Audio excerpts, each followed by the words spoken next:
Thank you for all your help over the years. Yoshio was upset that Michie, his wife of 20 years, had suddenly left home, leaving a note behind. First, he asked his eldest son, a high school student. Didn't mom say anything? No, nothing. It seemed that the eldest son had no idea.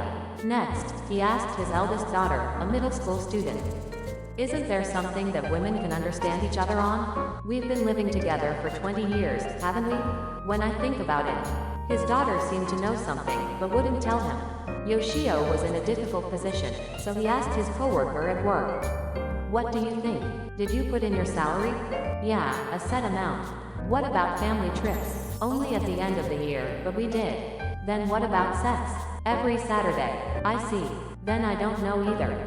Women and men are different creatures, after all. So, this coworker, who seemed to be the same kind of man, didn't know either. When Yoshio got home, his eldest daughter was waiting for him with her arms folded.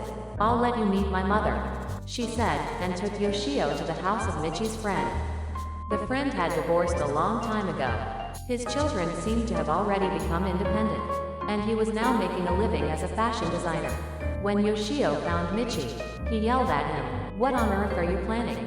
Michie calmly replied, "This is what I mean. Hey, what can an old woman like you do now? If you break up, take half of his assets. I won't say a huge amount, but I'm sure we can manage somehow." I don't want it, Michie said firmly. So what are you going to do?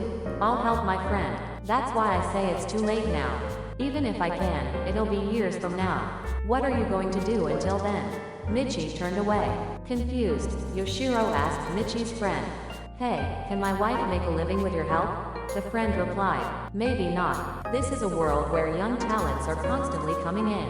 I wonder what will happen to me in the future." Then please tell her, this stubborn person.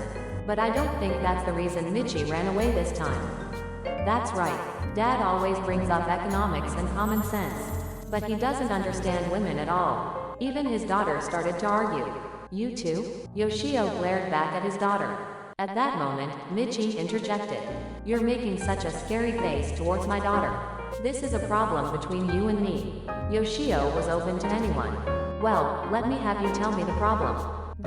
What do you think of me? What do you mean? She's my wife.